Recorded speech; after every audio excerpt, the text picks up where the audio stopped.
Hi, everybody. How are you all doing? If you're asking me, do you see my neck? Do you see that shine? That's me sweating. It is like drenching hot where I stay. So I'm trying to drink my water. Just turn the AC on and I'm going to cool down. But how are you all doing? I'm doing amazing. I just wanted to, I'm coming here with an amazing topic. I was sitting down yesterday thinking about really how I've developed. Oh, you guys, this sweat is just. Oh, and then I also put some neck cream because I'm trying to age right. So I put the neck cream on my neck, and I think the sweat because I just took a shower. I just took a shower. I just took a shower. So how is it this like? How am I sweating so quick and I just took a shower? This doesn't make no sense. Anyways, yeah, I I was kind of just reflecting on what has led me to the point that I'm in, the things that I could share with you, some of the wisdoms that I've gained over the course of healing and developing into the woman that I have come to be now. And so I wanted to talk about this topic because I think most of us, if not, I would have to even go as far as saying like a good chunk of the population is struggling in this area and don't realize it. And so today's topic is something that I've been thinking about, like I said earlier in this video. And um and I believe, like I said, many of us struggle with this. And so we just kind of need someone to draw light to it so that we don't operate from this space. And when I say this space, it's the topic for today, which is knowing what's yours to carry, but what belongs to you and what doesn't. Okay, if you see me looking down, I have my notepad here, and so I'm just looking at it at the same time as I'm speaking. So knowing what's yours to carry. How many of us could raise our hands and say, Rodas, I struggle in this area, or Rodas, I struggle to put myself first. Rodas, I don't know how to mind my own business. I'd be so consumed by other people's problems and drama. I want to help people. I don't like seeing people suffer. I want to help. And guess what? I used to be there. I was that girl. I was that girl. And I'm not talking about like 10 years ago. I'm talking about most recently I had learned how to really define what's mine and what's others. And I think the kicker that really helped me was really allowing that individual to go through their journey of evolving and whatever that looks like for them. I don't want to rob the wisdom they can get from their lives and from their pain. And so allowing them to go through that pain and draw the wisdom they need from that pain, as opposed to me coming in there, and just busting the door open and like trying to pull them out of that pain. That doesn't serve them, because when I look back at my journey and how I've come to be the woman that I am today, it's merely from going through my own trials, going through my own traumas, and learning how to pick up my coping tools and learning how to apply it and learning how to pray, right? That's the process of how I've come to be who I am today. It built resistance, it built resilience, it built self-awareness, it built confidence, right? It built all of these things and endurance and all of these things. And how selfish would it be of me to step in there and try to pull that person out of their pain, even though hindsight, it looks like I'm doing good deed. But if we really had to dig deep to the root of why I'm doing it, it's because I feel a sense of fear, right? And so that's something I had to learn the hard way, and really allowing myself to give, get, I mean, allowing myself to really understand that it's working for their good. Just like all of the pain that I've been through, all of the hurdles I had to go through, it worked for my good. So a big part of that is also just trusting God. God is working in the midst of their pain. So let's talk about it, okay? What belongs to you and what doesn't? How can we actually take responsibility of what's yours or mine, right? And I'm going to tell you guys a couple stories here that really helped me out. Um, but I think the first step in actually defining and actually taking responsibility of what's yours is actually defining your property. If anybody knows, I love reading, and I read this book years back when I started actually embarking on my self development journey. It's called Boundaries. Let me bring the book. Give me a second. This is the book, Boundaries. It's by Dr. Henry Cloud and Dr. John Townsend. And it really talked about ownership. And I think that was the first time I had learned about ownership.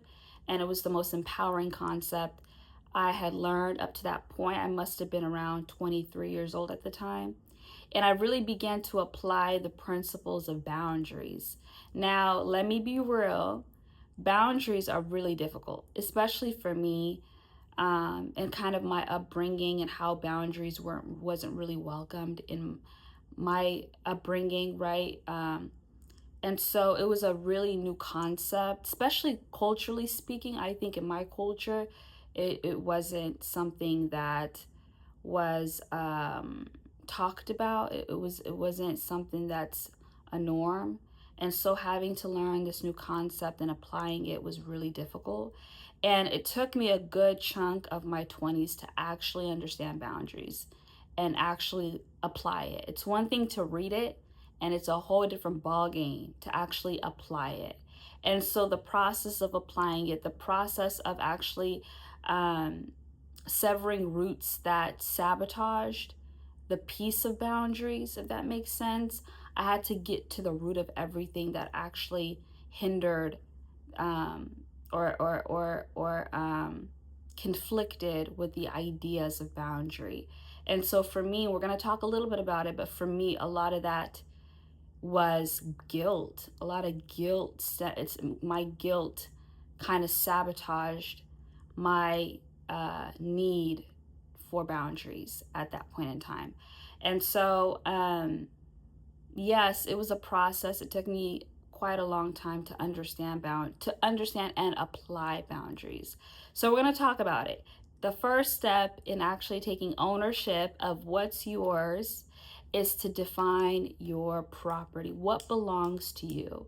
I'm going to draw it out for you guys so you guys can get an idea, because I'm a visual learner, and I think it makes it so much more attainable and tangible when it's written down. So let me write it out.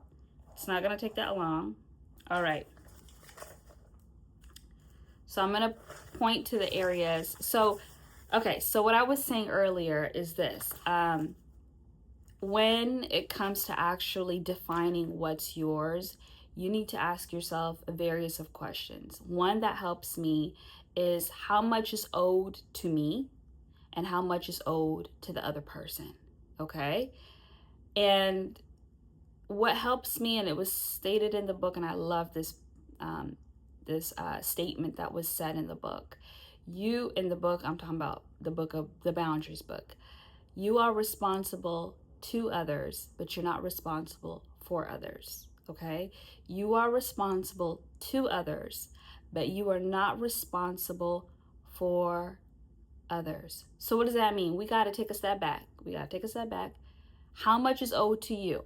Okay? How much is owed to you? Define that. How much is owed to others? And I think what helps, again, going back to what I just drew up, what helps is actually seeing who, and actually, and this helps me, is actually putting each individual that's in your life kind of in like this bracket of like where they belong in your life. So it would look something like this. I drew it out for you guys, okay? I hope you can see it. Okay, so here, this is the inner circle. I have it written out here, inner circle. So that's your inner circle. You're going to define everything that's owed to those people in your inner circle, okay? Your time, your treasures, your talents, how much you're giving emotionally, mentally, spiritually, how much exposure, right? How much you're exposing yourself to these people, how much time you're giving, all of those things. You're going to categorize every individual in your life and where they fall in these three brackets. So let's go through all of them. So you have the inner circle, that's the one in the middle right here, okay? And then you have your inner, I don't know if it's focused enough. But here in the middle, you have like inner outer circle. So that's, again, there's not as much intimacy with these people as much as there is to those people that fall in the inner circle, right there in the very core of this, I guess, this little diagram. Okay. And then you have your outer circle. So your outer circle, are everyone that falls in the outer circle, is more of the people that you keep it cordial, you're cordial with, people that you give your time, but you don't give so much of yourself. And so the reason why I have this diagram written out for you guys is because I think it's helpful to really visualize and categorize where every single individual falls in your life. And I feel like this is how organized you have to be with your life in order to really maintain and sustain peace. Because if you have different people, like let's say you have the person that belongs in the outer circle in the inner circle, they are going to cause havoc in your life. So you really, for that matter, because everybody got their own issues, and sometimes they bring their issues into your life, you really got to be able to really distinguish who belongs where, how much of yourself you're giving to people, what kind of boundaries you need to set, and that's going back to what is owed, like what I said earlier, what is owed to each of these individuals that fall in these different categories in your life. So what does that mean? You got to sit back, you got to sit down, and you really have to assess. You have to really reflect. You have to be very vulnerable. And I think that's the hardest part, is sometimes really pull a track record of your relationships with these people, right? And pulling up kind of like their characteristic traits and their attributes and their habits and their patterns. Hey, you guys, I just wanted to pause it here and really drive home that the purpose of why we are doing these inventories and really assessing different individuals that are placeholders in our life is to really see their direct effect of them in our lives. Does that make sense? So if they're robbing our peace, they're robbing our joy, and we want to maintain, and the goal is to maintain and sustain peace, then we really have to take a closer look at that, okay? Now back to the video. All of that will require you being really vulnerable and really honest about each and every individual that's in your life, okay? And once you do that, right? Once you do that, you're one step closer to setting boundaries, right? And so that has helped me, is really just defining the property. And I think before we even move forward to the next portion of this, it's really important to put yourself first. Like in that inner circle, you know how there's like a pyramid, right? On the very, very, very top of that pyramid, that very top, that's you, right? That's you. Let me draw that out for y'all so you can see it. By what I mean by that, okay? I think that's another diagram that I could draw out for you guys so you could see and you're able to really visualize what I mean here. Okay, so give me a second. We have this pyramid. I hope you could see that. So what I was saying is, on that very, very top, that's on top of that inner circle, that's you. You come first. Your mental health, your needs, your emotional health, your spiritual health, as it relates to who you're investing most of your time to, it's you. This one was the hardest lesson for me to learn. I struggled to understand. I felt so selfish. And the way I was raised as someone who was just a giver and giving and giving and giving and giving, that I didn't really distinguish that, wait a minute, I need to pour into myself. I come first. There's parameters here, right? So yes, that's why I say in that very top, that's you. You come first. And then the inner circle, and then the inner outer circle, and then the outer circle. I hope that's a different diagram that could potentially help you as well. So you have two diagrams to see it and really visualize. So that is important when it comes to knowing what belongs to you and what belongs to others. You have to really sit there and be honest about, okay, how much of myself am I going to give to each of these individuals? And on the flip side, it's also important to understand how much of these people are giving to me. What do they bring to the table? Okay. And that's not selfish, you guys. Knowing what reciprocity is really important. Okay. I had a professor back when I was in uni, and she told me every relationship could honestly only thrive on reciprocity. And I learned that word. And no, not because Lauren Hill's saying it, but because it's true. Reciprocity is really important in relationships. So what belongs to you? What belongs to others? How much are you giving? How much are they giving? Right? All of those things are what make relationships flow. Okay? And the most important thing is you come first, right? And that's not selfish. That's wisdom. Okay?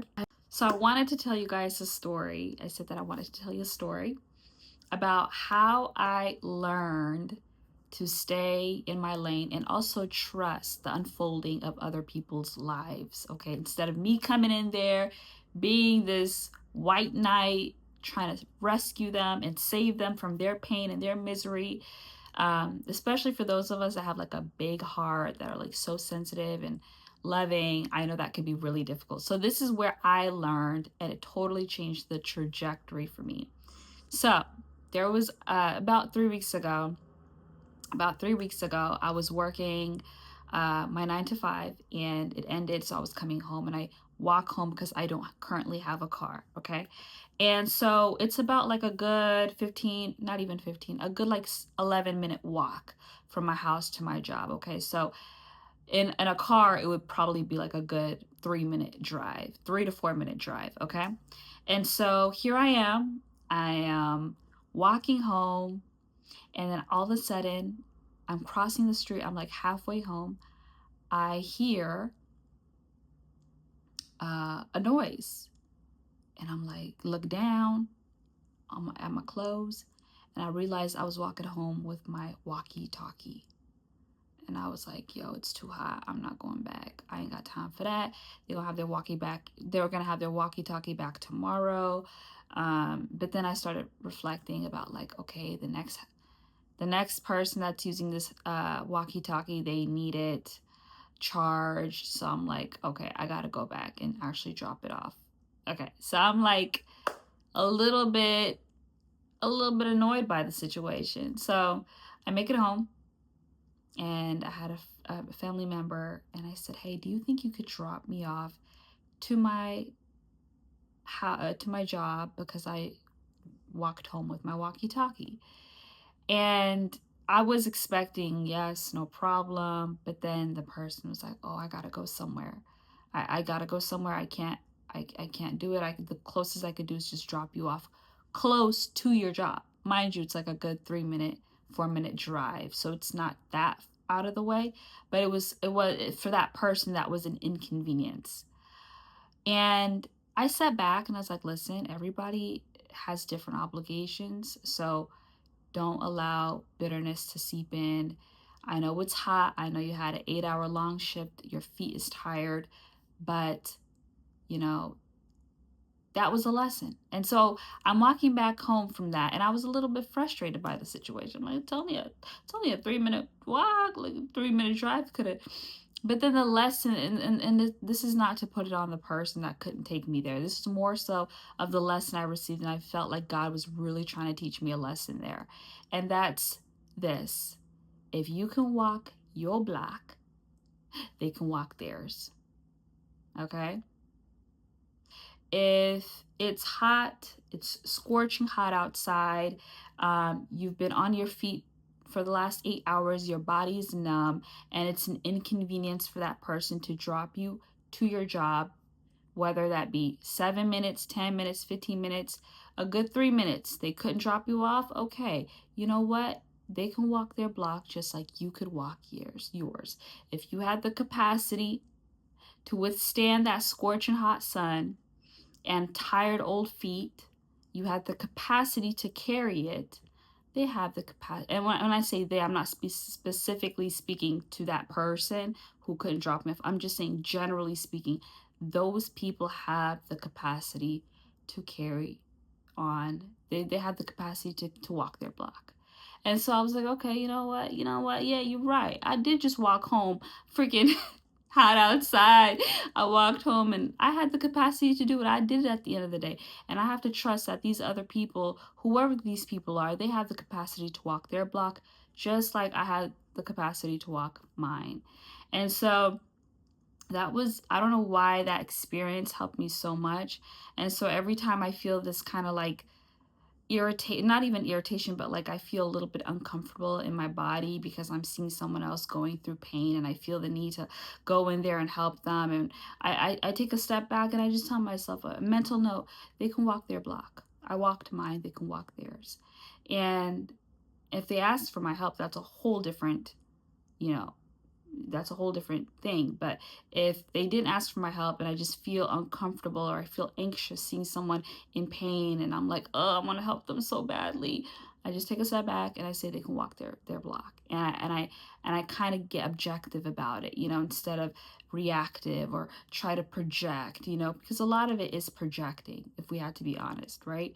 And so I just take a step back, I get centered, and I remind myself they can walk theirs. But it really, the reason why I even share it with you guys is because it really helps combat guilt. Because sometimes when you haven't been raised in a home where boundaries were embraced or taught, sometimes you can adopt this like kind of guilt by saying no, like, oh, I can't say no, like I can't say no to that person. You start to feel a little bit guilty about it. Okay, what has helped me with that guilt spiral is really that concept of they can walk their block.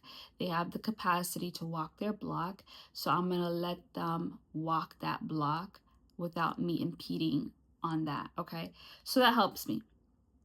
And I think another, for those of you who struggle with the guilt of like setting boundaries, saying no, taking back authority, those sorts of things, I think what has helped me is having some sort of support group. It could help you to have support group. That's also mentioned in the book. It's like if your consciousness is a little weak, and mine used to be that way. I used to constantly feel guilty for saying no, or for like not rescuing people when they're in pain, or seeing people in pain and feeling like I had to do something about it so they're not living in that pain. What has helped me is definitely, for me, you guys, has helped is praying, being prayerful, bringing it before God, petitioning before God, and also taking that time to pray for them and knowing, okay, you know what? I don't even have the capacity to take them out of their misery. So let me do what I can do, what's within my parameters, what I'm responsible to them for, which would be praying, not for.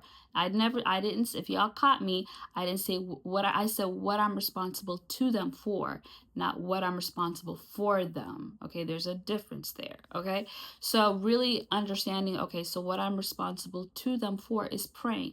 And that's voluntary. That's not like you must pray for people, because obviously everybody is different in their convictions and how much they feel they have to give or need to give to other people. But for me, that typically helps is, I can't, meet them here, but I can meet them there. Okay, so that really helps to distinguish and define what my boundaries are with other people, how far I'm willing to go for other people. And so I think that could be helpful. Okay, so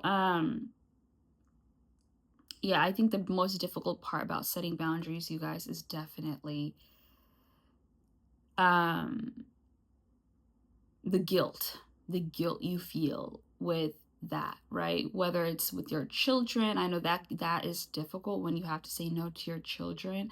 You feel like you want to give them everything, but everything doesn't serve them, so you feel guilty about that, or feeling guilty about setting boundaries with your partner, feeling guilty about setting boundaries with your relatives. I mean, it comes in all different shapes and forms, but boundaries are so important, you guys, for your mental health and your emotional health. So I think it's really important for us to understand that, okay? All right. I think we're going to end it here. Just my last piece of advice is, what are your needs? Define your needs. Define your needs. Define your needs. Define your needs. Before you even, remember how I said, going back to that picture, right here, right here. You, you, you guys. It is so vital, before you even start setting boundaries with other people, before you even really identify who falls in that diagram of the inner circle, the inner outer circle, and the outer circle, before you even define your property, I would highly encourage you, and this is the best, I save the best for the last, okay? I would highly encourage you to define your needs. What does Stephanie need? What does Rebecca need? What does Angie need? I'm just throwing out names here. But what do you need? What are your needs? What are your needs? Define your needs. Before you go out there trying to give everybody every ounce and inch of you, really sit back, ask yourself what your needs are. Okay? Like for me, a need for me is boundaries. Setting boundaries with certain people, putting them in their category, understanding how much of myself I'm willing to give. And I think what has helped me to really get to that point is really understanding of, what kind of person am I, right? What are my characteristics? So my natural default, you guys, is to give all of me. I don't hold back. I give every inch of myself. So now I've learned in the course of time that I'm a very, very, very generous person. I'm generous with my time. I'm generous with my money. I'm generous with my energy. I'm just a generous, generous person. Although that is great, it also can work against me. So then now I have to understand, okay, you know what? It's a gift that I'm generous, but if you don't manage your strengths, it could actually really destroy. They could be destructive. They could be destructive. So you have to understand your strengths, but you have to learn to balance your strengths, okay? Because in the right atmosphere, your strengths you could flourish in your strengths. But in the wrong atmosphere, your strengths could work against you. And so for me, that was my generosity, right? How much of my time, my gifts, my talents, my energy I give to people. So now I have to learn, okay, let me balance that out, because I've noticed that as generous as I am, some people will take advantage of me. Some people will use my strength against me. Some people will exploit me, right? So that really will take a level of self-awareness, okay? And so define your needs. Who are you? Really understand who you are. And in relation to who you are, what do you need to maintain and sustain your gifts, your talents, your character, your beauty, right? Because God has placed beauty in all of us. But in the wrong spaces, you guys, are some people could actually chew and spit out chew us up and spit us out, okay? So we have to understand with whom we are able to give parts of ourselves to. That's where that inner circle, the inner outer circle, and the outer circle comes to play, right? Knowing and defining who is who and how much of yourself you give to each of these individuals. So define your needs. Who are you, okay? And then work your way down. Look at your circle. Who needs to go there? Some people might need to be blocked. I just block. I listen. I ain't got no problems blocking people. No way. You're not impeding on my mental health. You're not impeding in my peace, right?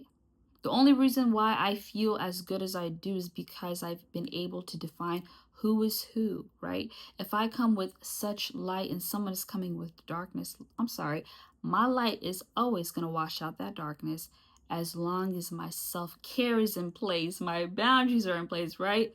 It's because I've put in place these things to really sustain me, right? So it's just really important talking about, it's just really important to know yourself. It's really important to know yourself. So I hope that helps. Thank you for listening. I love you guys. And please go in that comment section, talk to me if you relate with this. Yeah, please go ahead and put that down in the comment section. I would love to get connected to you. And until next time, I'll see you later. Bye.